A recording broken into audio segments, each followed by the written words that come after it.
जुर्म और सज़ा के साथ मैं हूँ आपकी मेज़बान पाकीज़ा जाहिद। नाज़रीन, आज के प्रोग्राम में हम 3 ऐसे जुराइम की तफसीलात पेश करेंगे जो इंसानी रवैयों और माशरती तलखियों की अक्कासी करते हैं।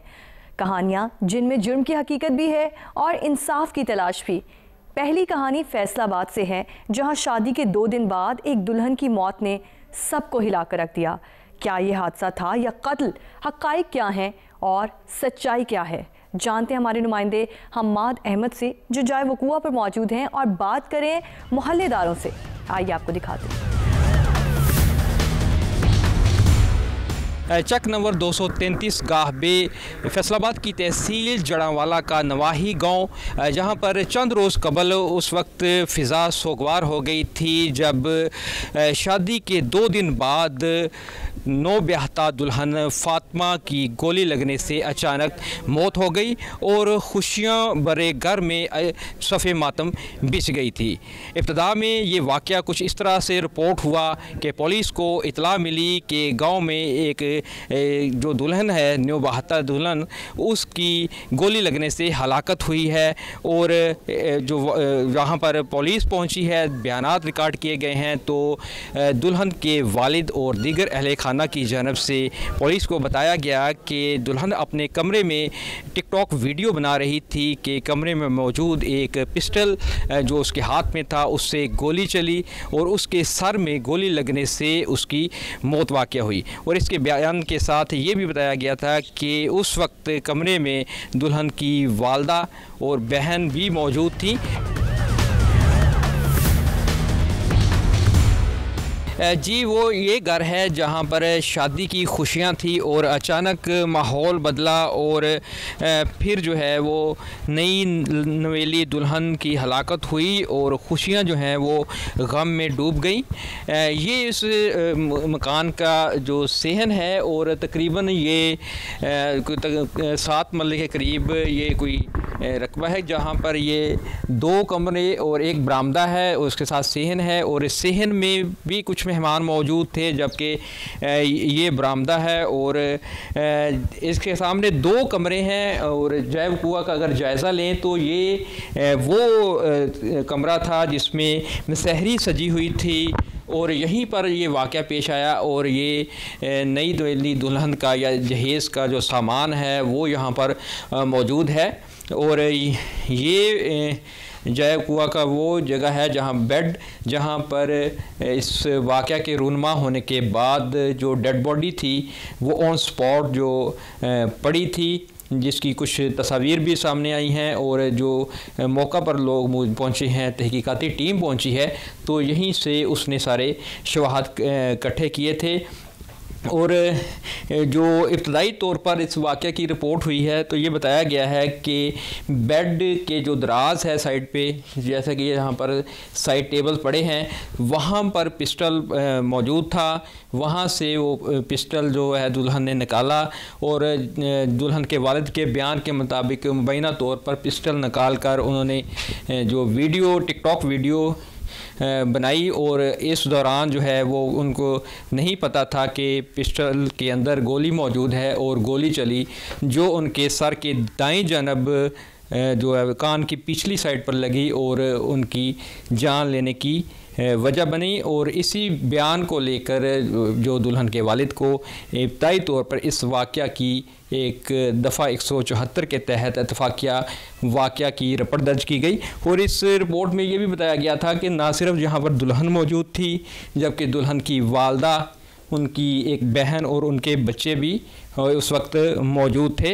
हमारे साथ कुछ महल्लेदार भी मौजूद हैं, इनके सामने किस तरह इतलात आई, किस तरह वाक़या सामने आया, कुछ इनसे भी बात करते हैं। ये शादी हुई बड़ी खुशी से और दुल्हन अपने घर में आ गई। 2 दिन बाद अचानक एक माहौल तब्दील हो गया, आपके गांव की फ़िज़ा भी सोगवार हो गई कि इस तरह खुशियों वाला घर जो है वो गम में डूब गया। तो कि आपको क्या इतलात मिली, क्या मालूमात मिली कि क्या हुआ? पतला ਇਹੋ ਹੀ ਮਿਲੀ ਵੀ ਉਹ ਕਹਿੰਦੀ ਟਿਕਟੋਕ ਬਣਾਉਨੇ ਆ ਤੇ ਵੇਖੇ ਨਾ ਗੋਲੀ ਚੱਲ ਗਈ ਤੇ ਰੱਖਿਆ ਬਸ। अच्छा, ये बात कैसे आपको पता चली? मैं तो शहर सी, मैं तो इदा सुनी है ना सारी गल, मैं कोल नहीं सी हैगा इस वेले। हाँ सुनी सुनाई गल है। मैं इस वेले शहरों आया, मैं होटल ते सीगा उस वेले जो वाक़या होया। अच्छा हाँ जी, कि वो दुल्हन टिकटॉक वीडियो बना रही थी। हाँ वीडियो बना रही थी, कहते उसकी हलाकत हुई है। अच्छा अच्छा, तो आप भी मोहल्लेदार हैं? मैं भी अचानक जी उस दिन शहर ही गया सी। नहीं, आपको पास से क्या मालूमात क्या मिली है आपको?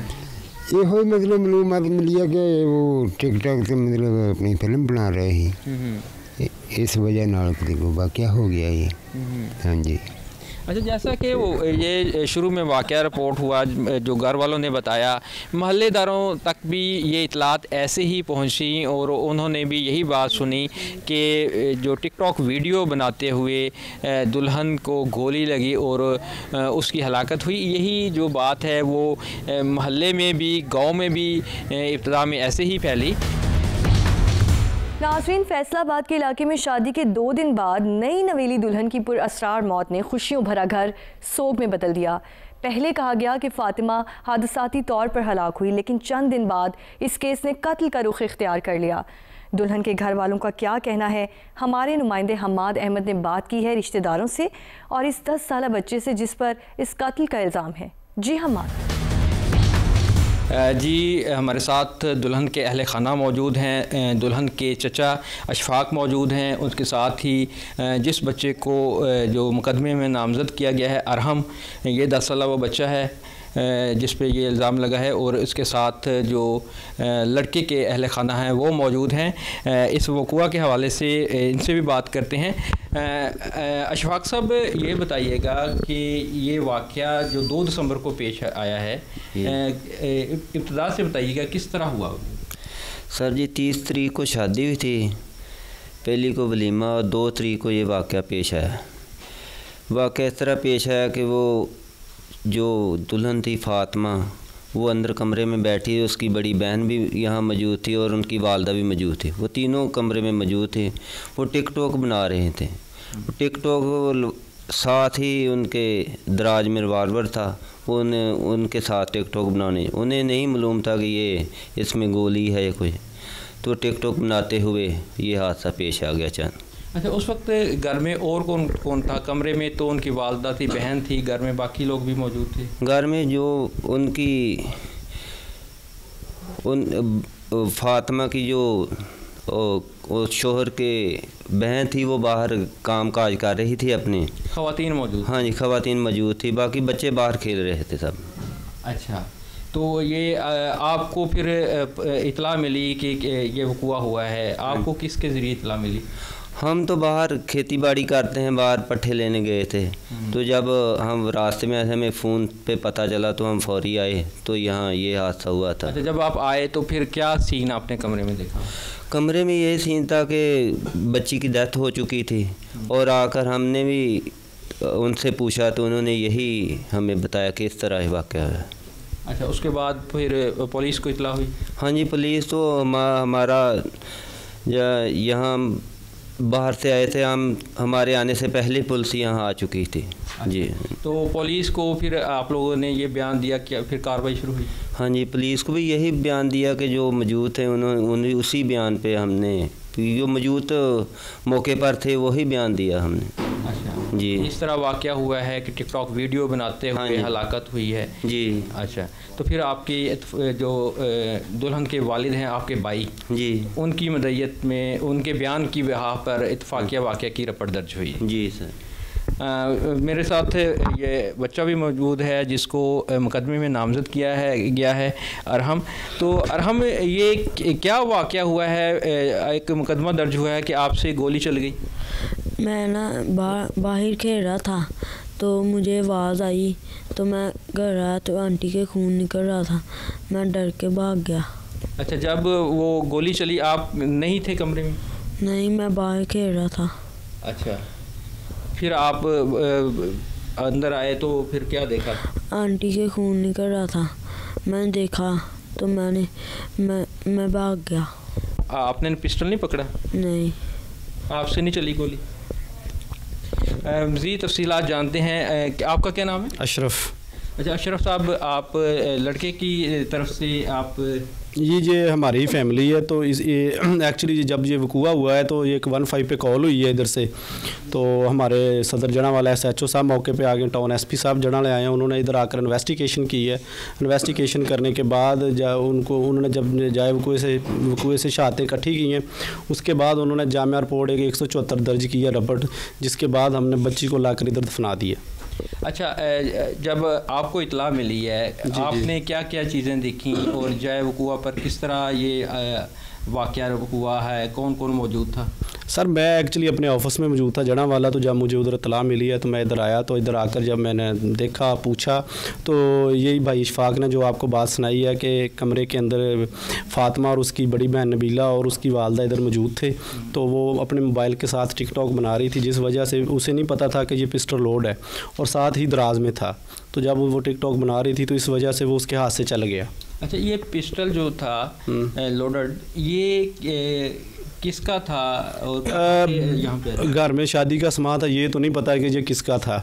तो काफ़ी आए हुए थे, तो इसलिए हमें तो नहीं अभी कंफर्म पता है कि ये पिस्टल किसका था।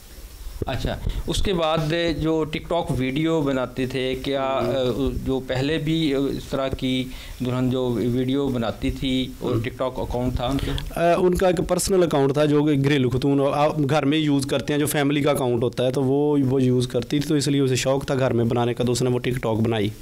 अच्छा, जब वीडियो बन रही होती है तो मोबाइल में भी वो रिकॉर्ड हो जाती है? जी, तो वो भी रिकॉर्ड भी बेसिकली अभी वो स्टार्ट ही ले रही थी, जिस वजह से फायर हो गया, तो वीडियो रिकॉर्ड नहीं हो सकी और मोबाइल नीचे फर्श पे गिरा और टूट गया।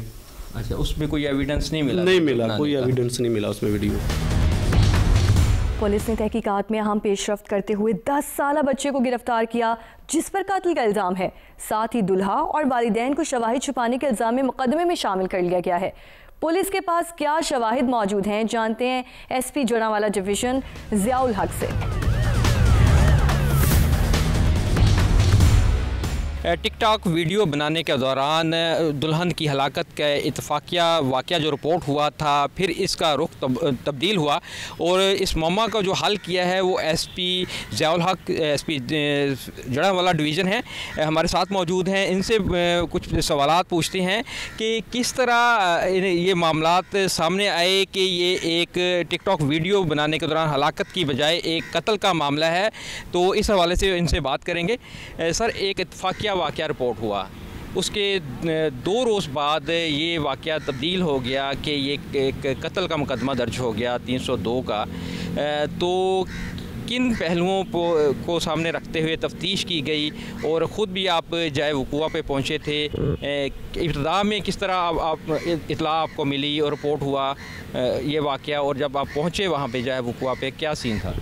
जी, ये हमें 9 ब्याहता एक दुल्हन थी, उसकी इतला SHO सदर के मोबाइल नंबर पे मिली कि एक औरत जो है वो फायर की वजह से उसकी वो जाँ भाग हो गई है। इस इतला पे SHO सदर जो हैं हमारे, उन्होंने रिस्पॉन्ड किया फ़ौरी तौर पे मौके पे। इसके बाद फ़ौरी तौर पे मैं भी वहाँ पे मैंने जैव कुआ का मुलाजा किया। वहाँ पे मालूम हुआ कि जो औरत है उसकी हेड इंजरी है और उस हेड इंजरी की वजह से उसकी वफ़ात हुई है। लेकिन वहाँ पे ये बताया गया कि जी यहाँ पे उसकी वालदा और उसकी बड़ी बहन भी इसी कमरे में मौजूद थी और टिकटॉक उसने बनाई है उस पिस्टल के साथ और अचानक गोली चलने से वो फौत हो गई है। लेकिन वहाँ पे जो था वो पिस्टल और उसका जो मोबाइल था वो मौजूद नहीं था। थोड़ा बहुत शक तो हमें उसी वक्त हो गया था, लेकिन हालात इस किस्म के थे कि वहाँ पे ख़वातीन बहुत ज़्यादा इकट्ठी थीं, इसी तरह वहाँ पे मेल्स मेंबर इकट्ठे थे और कोई भी वो कार्रवाई ना करवाना चाह रहे थे। SSP इन्वेस्टिगेशन अब्दुल वहाब इस केस की तफसीलात बताएंगे। आइए आपको बताते हैं कि इनकी फाइंडिंग्स क्या हैं। हमारे साथ SSP इन्वेस्टिगेशन अब्दुल वहाब मौजूद हैं और इस केस के हवाले से क्या शवाहद हैं और क्या तफ्तीश कह रही है। चूँकि जो फैमिलीज़ हैं वो उनका मौक़िफ़ यही है कि टिकटॉक वीडियो बनाने के दौरान दुल्हन की हलाकत हुई। अस्सलाम वालेकुम सर। अच्छा सर, इसमें अभी भी फैमिली का वही स्टांस है कि टिकटॉक वीडियो बनाने के दौरान ही उसकी हलाकत हुई है, जबकि पुलिस ने कत्ल का मुकदमा भी दर्ज किया है और और इसमें दफ़ा 201 के तहत फैमिली के जो मेम्बरान हैं दूल्हा समेत उनको भी नामज़द कर दिया है। जी बिस्मिल्लाहिर्रहमानिर्रहीम, थैंक यू वेरी मच आपका हमारा मौक़िफ़ लेने के लिए। इसमें जी हमारे पास जो इनिशियल इन्फॉर्मेशन थी जो फैमिली ने ही पास ऑन की थी, तो फैमिली ने तो यही वर्जन इख्तियार किया कि वो जो मकतूला है वो ख़ुद टिकटॉक बना रही थी और उससे अपने आप को गोली लग गई है जिसकी वजह से उसकी डेथ होगी। तो इनिशियली जो कार्रवाई भी की गई थी वो 174 दफ़ा के तहत कार्रवाई की गई थी, जो कि एक्सीडेंटल या कोई ऐसी डेथ होती है जिसके अंदर हमें कोई मर्डर या कोई कत्ल अमद वाली बात नज़र नहीं आती। लेकिन लेटर ऑन जैसे हमने चीज़ें अनफोल्ड हुई, उसका पोस्टमार्टम हुआ, प्लस जो वहाँ पे लोकल सोर्सेज हैं उनसे इंफॉर्मेशन आना शुरू हुई, तो वहाँ पे ये बात हमें सामने आई कि उस लड़की को ख़ुद से फायर नहीं लगा बल्कि ये वहाँ पे उनके फैमिली मेम्बर से फायर लगा। सर जो शवाहद की बात करें, आप पोस्टमार्टम रिपोर्ट की बात करें, क्या क्या चीज़ें थी अगर उनको बयान करें?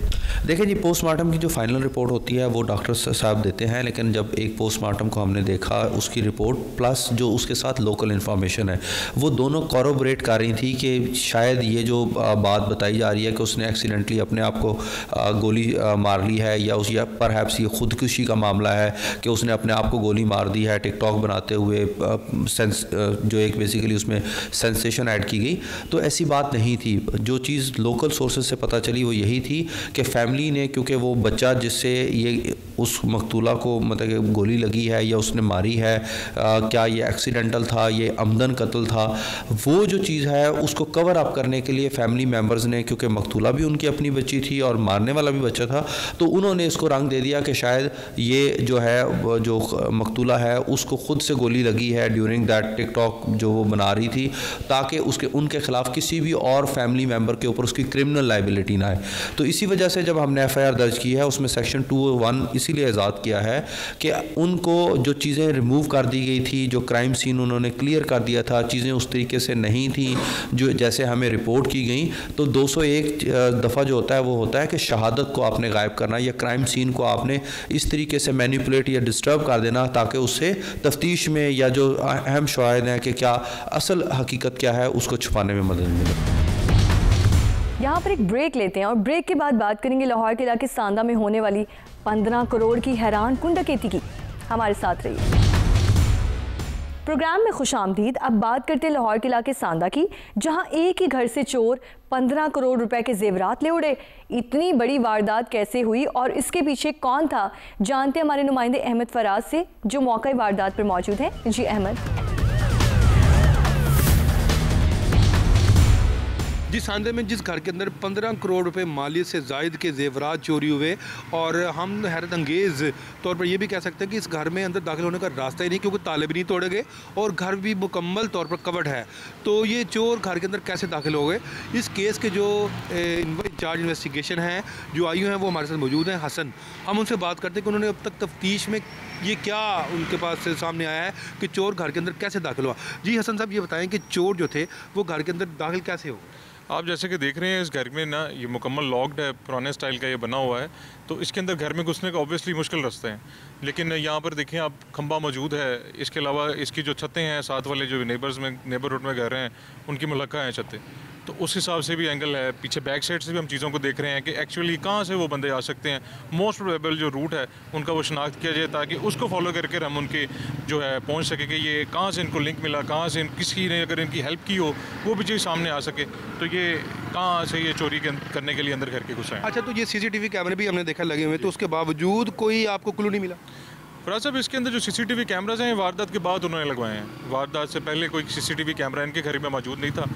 हाँ, हालांकि जो साथ वाले घर हैं या बाहर रोड्स हैं उन पर मौजूद थे, जिनके ऊपर काफ़ी वर्किंग जो है वो की गई है। मुतवातर 2-2, 3-3, 4-4 दिन की वीडियोस देखी गई हैं, उसके अंदर छोटे से छोटे क्लू को भी जो है वो उसको मद्देनज़र रखा गया और उस पर भी काम किया गया। अच्छा, घर में यहाँ पे कितने लोग रहते थे और क्या किसी घरेलू मुलाजिम का कोई उनसर शामिल है इसमें? जी, इस घर में बुज़ुर्ग 2 थे, हस्बैंड वाइफ थे, साथ उनकी एक बेटी थी, वो ही रहते थे इस घर में, उसके अलावा कोई नहीं था। जो कि बज़ाहिर ऐसी चीज़ कोई नज़र नहीं आई कि कोई काम वालों का आंसर हो, या लेकिन उस पर भी वर्किंग जारी है। वो तमाम एंगल्स हम देख रहे हैं कि अगर इनके घर कोई काम करता है वो शामिल है, या कोई और महल्ले में कोई ऐसा कोई बंदा या कोई खातून है जो काम करती है, उसका ही काम हो सकता है। वो सारी चीज़ों को लुक। आपने यहाँ से शवाहिद क्या इकट्ठे किए, आपने क्या किया अब तक? जब ये वारदात हुई है उसके बाद जो हमारी क्राइम सीन टीम है उनको बुलवाया गया है, PFSA की टीम्स हैं उनको बुलवाया गया है। ये काम प्रोफेशनली करवाया गया है, मतलब किसी को इस तरह इजाज़त नहीं थी कि कोई फिंगरप्रिंट्स ज़ाया हो जाएं, कोई वीडियो ज़ाया हो जाए, कोई ऑडियो ज़ाया हो जाए। तो उन टीम्स ने ही उसको एक्सट्रैक्ट किया है, उनको उठाया है, उनको लिफ्ट अप कर जो है वो मुआवजे के लिए भेजा गया है, जो कि अंडर जो है वो प्रोग्रेस है। उनका भी इंशाल्लाह रिज़ल्ट जो सामने आएगा तो उसमें मज़ीद हमें जो है वो आउटपुट जो है वो मिलेगा। सांदा में जिस घर के अंदर 15 करोड़ रुपए मालियत की चोरी की वारदात हुई, हम इस घर के बाहर मौजूद हैं। आइए अब हम आपको उस घर के अंदर लिए चलते हैं जहां से चोर 15 करोड़ मालियत के जेवरात और दीगर अशिया चोरी करके ले गए, और ये अंदर जाके इसने वारदात कैसे की, ये घर में दाखिल कैसे हुआ और ये किस अंदरूनी जगह से इसने जाली को तोड़ा और उस कमरे तक पहुँचा। आइए, ये घर का अंदरूनी हिस्सा है जहाँ पर चोर जो हैं वो दाखिल हुए। ये दरवाज़ा जो था ये बिल्कुल गराज के साथ है और ये लोहे का दरवाज़ा है। ये यहाँ से मुकम्मल तौर पर बंद था क्योंकि वो छत के रास्ते से आया, तो ये सीढ़ियाँ हैं, वो सबसे पहले छत पे गया और छत के रास्ते वो फिर ये घर के अंदरूनी हिस्से में जो ग्राउंड फ्लोर है यहाँ पर आया और यहाँ पर उसने कमरे में आकर वो ताले तोड़े हैं और यहाँ से फिर जेवरात और दीगर जो कीमती अशिया थी उनको चोरी करके ले गए। जी, हम इस वक्त इस कमरे के बाहर मौजूद हैं और ये वही कमरा है जहाँ पर चोर दाखिल हुए थे। उसने ये लॉक जो था इसको तो उसने ताला तोड़ के वो अंदर दाखिल हुआ था।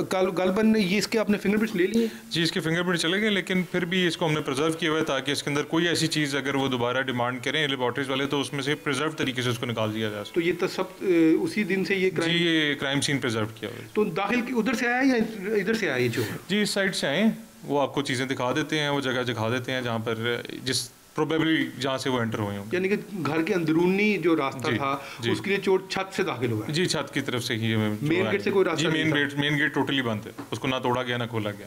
अच्छा, हम इस वक्त घर के अंदर मौजूद हैं और जो चोर थे वो छत से तो दाखिल हो गया है, लेकिन इस घर के अंदर कैसे दाखिल हुआ है? ये एक खिड़की को तोड़ा गया है, वो खिड़की भी हम दिखा देते हैं। ये गालबन इनका किचन है, तो इस खिड़की को तोड़ा गया है। ये अब तो इन्होंने इसको शायद रिपेयर कर दिया और यहीं से उसने काट के वो अंदर गया और फिर अंदर जब दाखिल हुआ है तो अंदर जाके उसने फिर ये दरवाज़ा खोला है। ये दरवाज़ा भी आप देख सकते हैं कि यहाँ पे भी लोहे के दो दरवाजे लगे हुए थे, एक जाली का था और दूसरा मोटी चादर का दरवाज़ा है, लेकिन उसके बावजूद ये अंदर दाखिल हुए। अंदर जाके इन्होंने फिर उसी कमरे में गए हैं जहाँ पर जेवरात पड़े थे, वहाँ पर जाकर इन्होंने लॉकर तोड़ा है और उसको चोरी करके ले गए। अच्छा, आपने यहाँ से कोई एविडेंस, कोई शवाहिद महफूज किए हैं आपने? जी, इधर से जो जाली के पीछे थे या कोई ऐसी चीज़ थी वो प्रिजर्व तरीके से उन्होंने लेबॉर्ट्री वालों ने उठाकर उनको पैक कर उन्होंने मुआवजे के लिए चीज़ें भेजी। अच्छा, ये जाली जो तोड़ी गई है, कोई प्लास, कोई थोड़ी या कोई ऐसी चीज़, कोई यानी चीज़ कोई मिली है? जी, इधर से नहीं मिली, इधर से ऐसी कोई चीज़ नहीं मिली। वो शायद इतने समझदार थे कि वो चीज़ साथ लेके गए, लेकिन इंशाल्लाह यहाँ से कोई ना कोई चीज़ हमें जो है वो रिजल्ट में सामने आएगी। अच्छा नाज़रीन, देखें ये घर का ये अंदरूनी हिस्सा है और जिस तरह ये जाली तोड़ी गई है, इस तरफ भी गेट है और ये वो दरवाज़ा है। आप ये भी देख सकते हैं कि ये गालबन यहीं से वो दाखिल हुए हैं और दाखिल होने के बाद उन्होंने फिर यहाँ से इसको तोड़ के और वो अंदर गए हैं और अंदर जाकर उन्होंने वारदात की है। और यहाँ पर भी गालबन ये सीढ़ियाँ हैं, ये आप सीढ़ियाँ देख सकते हैं। ये वो सीढ़ियाँ हैं जो छत से नीचे आती हैं, यानी कि वो बाहर गली से एक पोल के ज़रिए छत पे गया है चोर और फिर छत से वो फिर ये सीढ़ियों के ज़रिए ये घर के अंदरूनी हिस्से में यहाँ से दाखिल हुए हैं और उन्होंने वारदात की। इतने बड़े नुकसान के पेश नज़र मुतासरा खातून ने बामुश्किल अपना मौक़िफ़ जियो न्यूज़ को बयान किया है। आइए आपको दिखाते हैं। सांदा में एक बड़ी चोरी की वारदात हुई है और इस वारदात में चोर करोड़ों रुपए मालियत के जेवरात और नकदी चोरी करके ले गए और इस मुकदमे की जो मुद्दइयाँ हैं वो इस वक्त हमारे साथ मौजूद है। हम उनसे पूछते हैं कि वो पुलिस की तफ्तीश से मुतमईन है या नहीं। जी डॉक्टर साहब, ये बताएं कि क्या ये जो वारदात हुई है अब तक क्या तफ्तीश में बात सामने आई है और आप क्या मुतमईन हैं पुलिस की तफ्तीश से? जी अस्सलाम वालेकुम।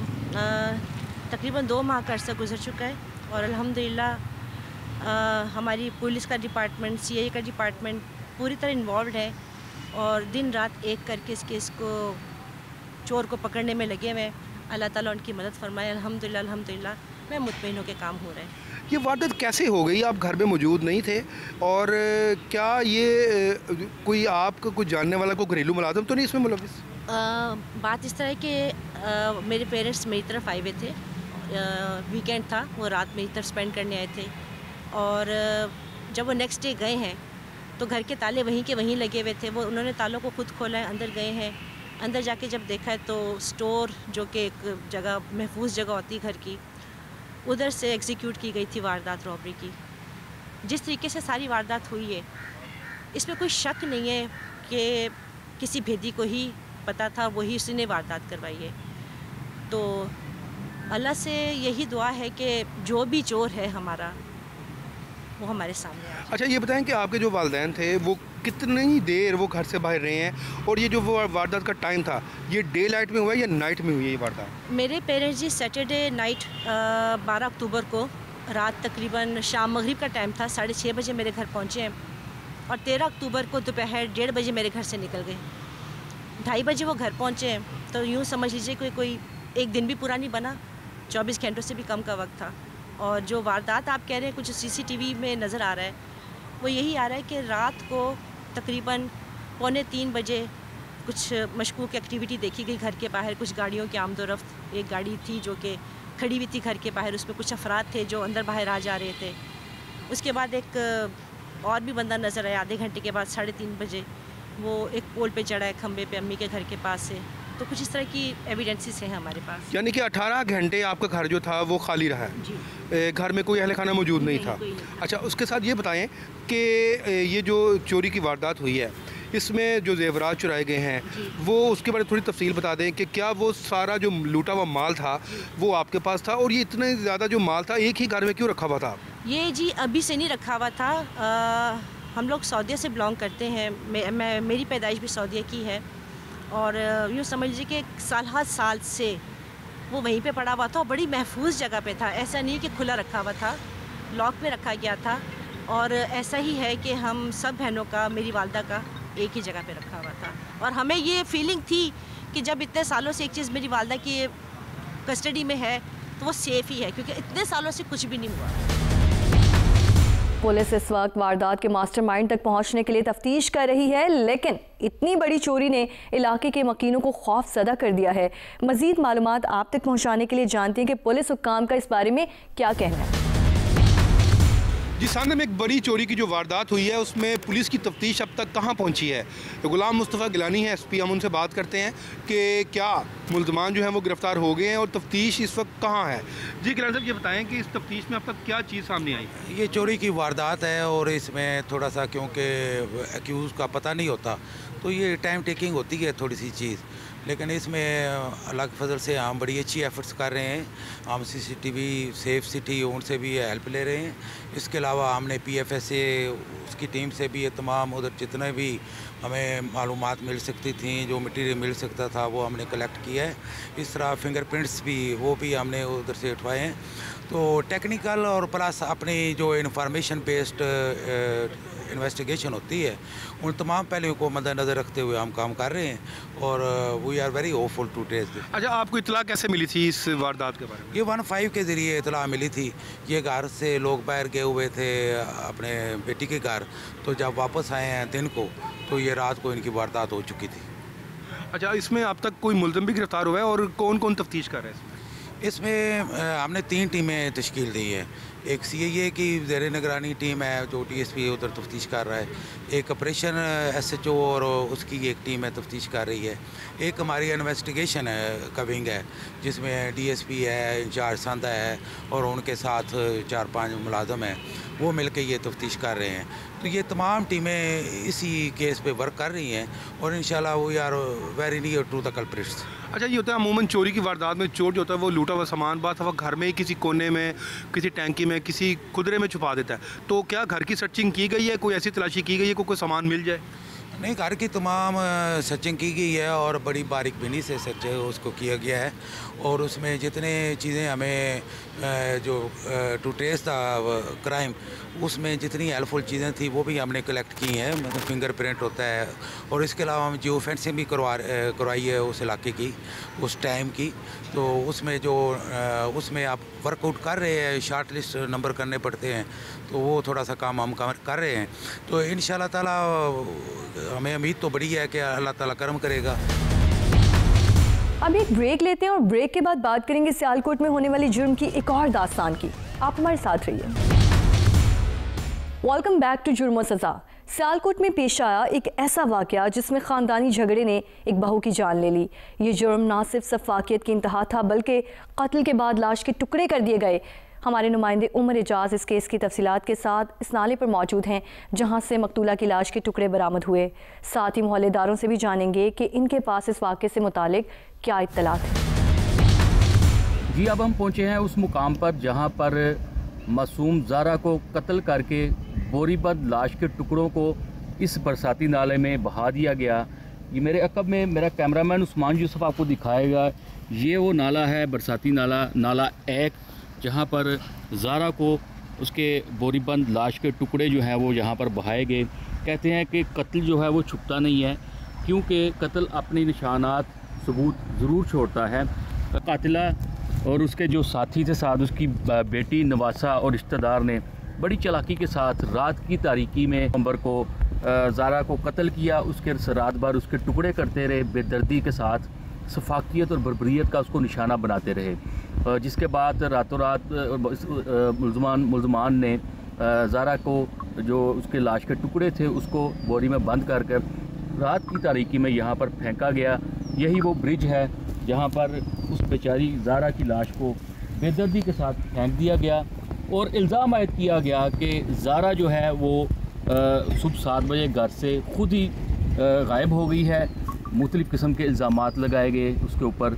उसके 1.5 साल बच्चे को अपने पास ही रखा, जबकि उसकी ज़ारा के जो खामद है वो रात भर उससे रब्ता करता रहा, लेकिन उसका रब्ता उससे बहाल ना हो सका, जिस पर उसे तशवीश लाहक हुई और उसने अपने ससुराल रब्ता किया। अपने ससुर से उसने रब्ता करने के बाद ये सारी सूरत बताई कि मैं काफ़ी घंटों से ज़ारा से रब्ता करने की कोशिश कर रहा हूँ, लेकिन उससे रब्ता नहीं हो पा रहा। जबकि उसने अपनी वालदा से भी, जो कातिला है, जो चालाक कातिला है, उससे भी रब्ता किया, उसने भी कोई उसे मौसर जवाब नहीं दिया और टाल मटोल से काम लेते रहे, ड्रामेबाजी करते रहे।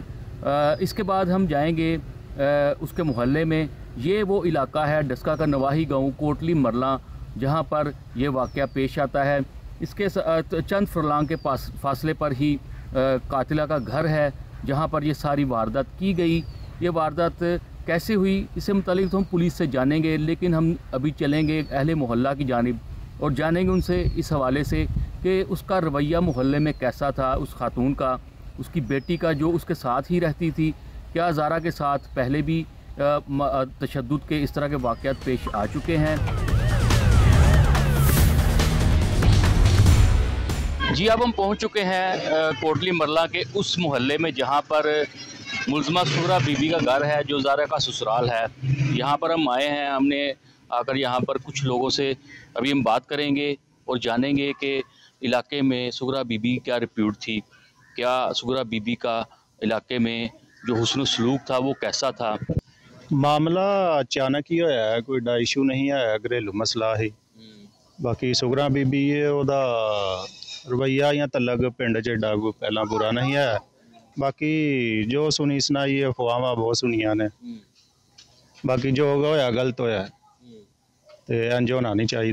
बाकी उन्हें जो किया अगर जुर्म किया तो सज़ा मिलनी चाहिए। ये मैं तो ये समझता हूँ कि ये पाकिस्तान की तारीख में पहला वाक़या इस तरह का हुआ है कि पहले तो कभी सुना भी नहीं कि वाक़या किस तरह का मामला हो गया कि हमारे ये बच्चे जवान, हमारी माएँ बहनें, हम एक इस तरह का खौफ इस तरह हमारे इलाके में अभी तो अब ये दिन का टाइम आए हैं, आप थोड़ा आए शाम के टाइम, आपको चीज़ नज़र नहीं आएगी कि इस तरह का खौफ व हिरास हमारे इलाके में हो गया है। बहुत ज़्यादा काम इस तरह की उन्होंने कर दी है कि मर्डर होना ये एक मामला अलग है, लेकिन वो उसको बच्ची को, ज़ाहरा को, हमारी बहन थी, हमारे गांव की इज़्ज़त थी, तो उसको मार के फिर उसकी बेहुरमती जो हुई है, मैं तो ये कहता हूँ कि इसकी जितनी भी मजम्मत की जाए वो कम है और जितनी सज़ा इसकी हुकूमत दे सकती है इनको देनी चाहिए। इस तरह के वाकया जो खून का जो दुश्मन है अपने खून का दुश्मन है वो तो है ही लानती है बंदा, तो होर असी वो बारे की भी आख सकते हैं। साढ़े वास्ते तो साढ़े पिंड की भी नमोशी है, जी सही गल है ना, वो नमोशी है साढ़े पिंड की, होर असी कुछ भी नहीं आख सकते। अल्लाह पाक ही है बेहदायतियां नूं हदायत देने वाला, असल वाकया यही हुआ है कि उनकी ना अपनी क्या नाम लेते हैं नंद, उसके साथ बनती नहीं थी, सास के साथ दोनों के साथ उनकी बनती नहीं थी। और वो तकरीबन 2 माह पहले सऊदी अरब से आई है। उसके बाद तकरीबन महीने बाद जो है ना उसके वालिद साहब वो इसके इधर गांव में छोड़ के गए हैं। इधर तकरीबन 10 दिन अभी हुए उनको छोड़ के गए हुए, तो उसके बाद ये वाकया हुआ है। उसके तकरीबन 12-13 घंटे उसके शोहर का उसके साथ रब्ता नहीं हुआ। नाज़रीन, मुल्जिमान में मकतूला की सास, खाला और दीगर अफराद भी शामिल हैं। पुलिस का कहना है कि ख़ानदानी झगड़े की एक अलमनाक मिसाल है।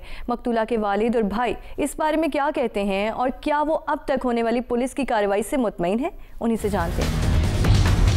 अच्छा जी, बताइएगा कितने तारीख को आपका लास्ट बार ज़ारा से रब्ता हुआ था? जब आप वहाँ गए क्या मंजर देखा, कैसे रब्ता कायम करके आप गए थे? रब्ता मैंने नहीं किया था, रब्ता तो मेरे जो जवाई है उसने किया था। रब्ता उसका रब्ता नहीं हो रहा था। मैंने तो ये दिन के 11 बजे और 11:30 बजे रब्ता किया था, मेरा रब्ता नहीं हुआ था। शाम को कदीर ने रब्ता मेरे साथ किया कि मामू जी मेरा रब्ता नहीं हो रहा, ज़ारा के साथ रब्ता नहीं हो रहा, आप पता करें उधर क्या हो रहा है। मैं उसी वक्त गाड़ी लेकर वहाँ पहुँचा हूँ। जब वहाँ पहुँचा हूँ, वहाँ के घर के हालात ही ऐसे थे, नज़र आ रहा था यहाँ कुछ ना कुछ ज़रूर हुआ है। क्योंकि वहाँ उसकी सास और उसकी 2 बेटियाँ जो उसी गांव में शादीशुदा हैं, वो उनके बेटे उधर ही बैठे थे, बिल्कुल फ्रेश बैठे हुए थे। घर की सफाई फ्रेश हुई थी। मुझे उसी टाइम लग गया था कुछ ना कुछ ज़रूर है। मैंने उसी टाइम जाकर अंदर बेटी का बेड चेक किया और जो सोफे वगैरह चेक किए। जब मैं चेक करने जो उसकी साथ है वो वैसे झगड़ा करने लगे, आप क्यों चेक कर रहे हो? मैंने कहा आपने मेरी बेटी को मार दिया है, मुझे बता दो। हमने नहीं किया, वो भाग गई है किसी के साथ। मैं भाग नहीं सकती। कुछ देर झगड़ा करने के बाद मुझे यकीन हो गया कि इसने वाकई ऐसा कर दिया है। तो मैंने फिर भाई से रब्ता किया कि मैंने ऐसा मामला है, मैं अकेला हूँ इधर, हो सकता है मेरे साथ भी कोई ऐसा मामला कर दें कि आप इधर आ जाएं। फिर दोनों भाई और एक जो उसका भाई है सास का, ये सब मेरे पास पहुँच गए। वहाँ पे कॉल की, पुलिस आ गई। मैंने उन तमाम को पुलिस को पकड़ा दिया। तो क्या वजह थी, क्यों झगड़ा होता था? ज़ारा कब वापस आई थी? ज़ारा आज से तकरीबन 1.5 महीना पहले वापस आई है। तो उसके बाद 1 माह मेरे पास रही है। ये वाक़या से पहले 10 दिन पहले मैं खुद छोड़कर उधर आया हूँ।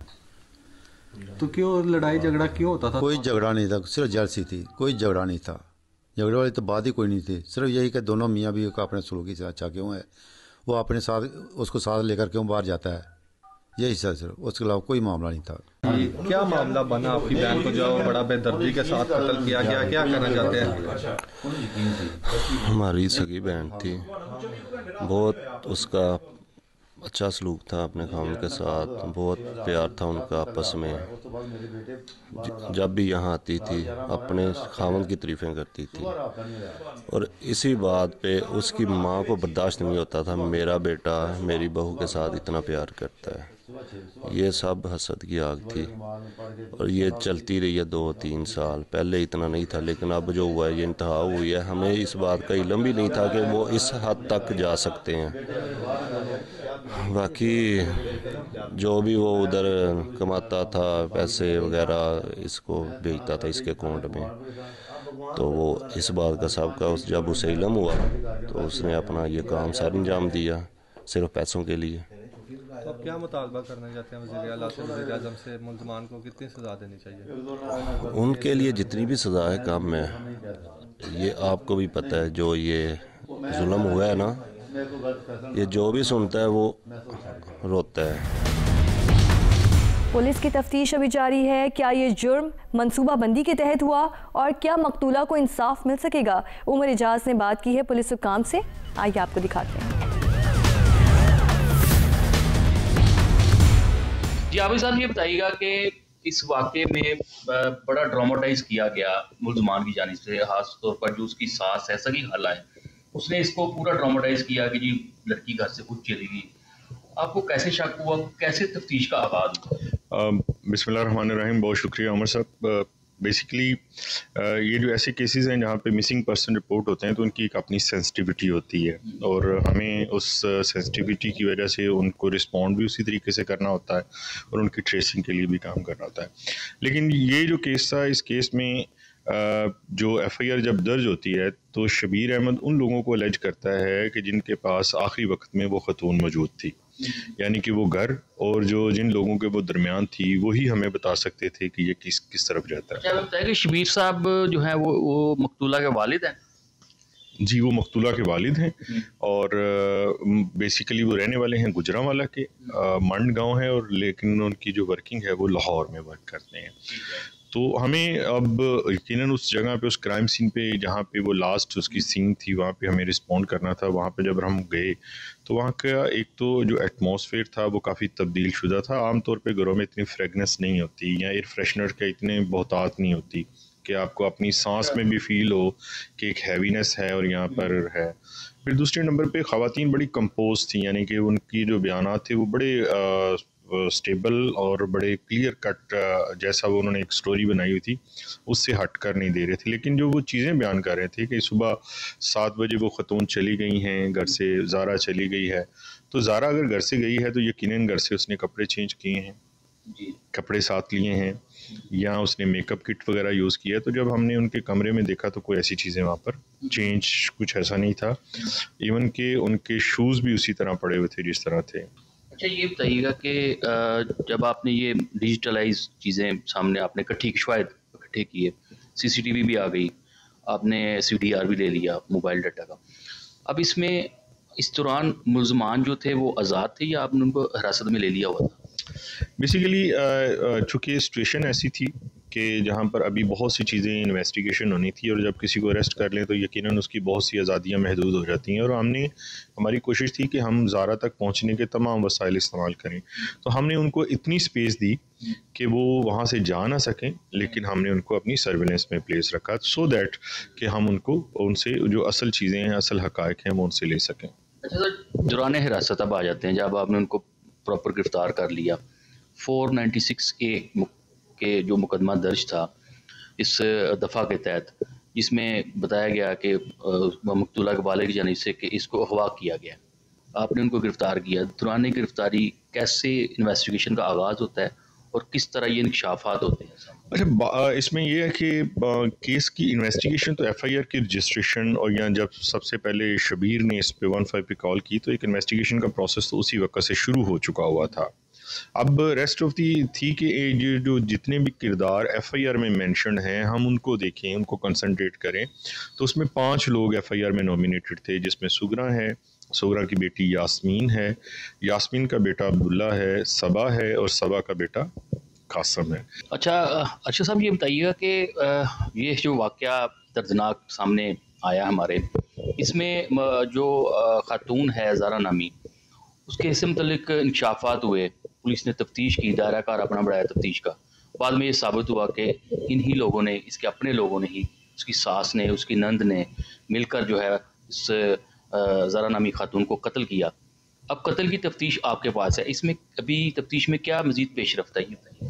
जी, तफ्तीश में जैसा कि आपको मालूम हो गई, पहले से ही मुल्ज़मान जो है ना 4 कस, सुगरा बीबी, यास्मीन, नवीद और अब्दुल्ला, ये 4 लोग जुडिशल जा चुके हैं। उनकी हद तक जो है वो चीज़ें अभी प्रोसेस में हैं। जो भी एविडेंस हमें मिली थी, डेड बॉडी के पार्ट्स मिले थे वो, उसके अलावा जो डॉक्टर ने हमें सैंपल दिए पोस्टमार्टम के हवाले से, वो भी हमने DVR थी, जितनी भी यानी जो शहादतें थी ना वो सारी PFS से जमा है और चीज़ें प्रोसेस में हैं। वो इंशाल्लाह जल्द ही हम इसको कंक्लूड कर देंगे, तो चलान मुकम्मल करके हम कोर्ट में दे देंगे। अच्छा, अभी चलान मुकम्मल होना है, ये PFS रिपोर्ट के बाद चलान मुकम्मल होगा? जी, चीज़ें प्रोसेस में हैं अभी, वो जो ही सारी चीज़ें, क्योंकि काज ऑफ डेथ डॉक्टर साहब की तरफ से जो है ना अभी पेंडिंग है, वो जो ही क्लियर होती है फिर हम इन चीज़ों को सारी को वाइंड अप करके तो चलान दे देंगे। नाज़रीन, ये 3 कहानियाँ इस बात का सबूत हैं कि मुआशरा तभी महफूज होगा जब हम जुर्म के ख़िलाफ़ आवाज़ बुलंद करेंगे और इंसाफ के हुसूल को यकीनी बनाएंगे। अपने इर्द गिर्द के हालात पर नज़र रखें और मोहतात रहें। अगले प्रोग्राम तक के लिए मुझे और मेरी टीम को इजाज़त दीजिए। अल्लाह हाफ़िज़।